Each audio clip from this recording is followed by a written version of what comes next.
బేల మండలంలోని భాది గ్రామంతో పాటుగా బెల్లూరి జామని గిరిజన గ్రామాల ప్రజలు రోడ్డు సౌకర్యం కల్పించాలని డిమాండ్ చేశారు.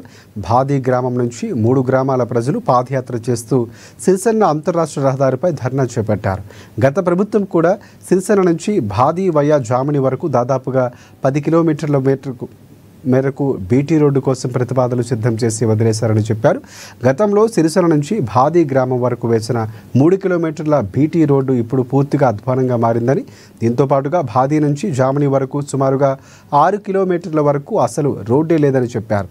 జామనితో పాటుగా చుట్టుపక్కల గ్రామాల రైతులందరికీ ఏదైనా పని కోసం రావాలంటే ఖచ్చితంగా సిరిసిల్ల గ్రామానికి రావాల్సి ఉంటుందన్నారు. గ్రామస్తులు ధర్నాతో రహదారిపై వాహనాలు ఎక్కడికక్కడ నిలిచిపోయాయి. విషయం తెలుసుకున్న తహసీల్దార్ రఘునాథరావు వెంటనే సంఘటన స్థలానికి చేరుకుని పరిస్థితిని సమీక్షించారు.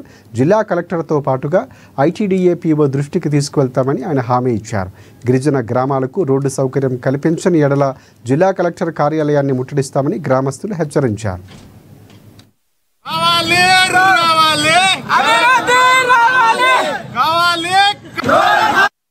బేల మండలంలోని సిరిసిల్ల జాతీయ రహదారిపై మేము రాస్తారోకో కార్యక్రమం నిర్వహించడం జరిగింది. దీనికి జామని గ్రామస్తులు, భాది గ్రామస్తులు, బెల్లూరి గ్రామస్తులు మాకు మద్దతు పలకడం చాలా సంతోషకరం. ఎందుకంటే ఎన్నో ప్రభుత్వాలు వస్తున్నాయి పోతున్నాయి, కానీ ఈరోజు మా స్థితిగతులు రోడ్లు ఏ విధంగా ఉన్నాయంటే ఒక అత్యవసర సమయానికి అంబులెన్స్ రాకుండా ఇవాళ రోడ్లు దీనంగా ఉన్నాయి. కాబట్టి ఈరోజు రోడ్డు కోసం రోడ్ ఎక్కిన పరిస్థితి వచ్చింది. ఇవాళ చూస్తే స్వాతంత్రం వచ్చి 78 సంవత్సరాలు కావస్తున్నా మాకు తగిన రోడ్డు సౌకర్యం లేనందున ఈరోజు రోడ్డు ఎక్కాల్సిన అవసరం వస్తుంది. రాజకీయ నాయకులు కానీ వీళ్ళు కేవలం ఎలక్షన్ వచ్చినప్పుడే ఓట్ల కోసం వస్తే హామీలు ఇవ్వడం తప్ప ఈరోజు మాకు చేసేది ఏం లేదు.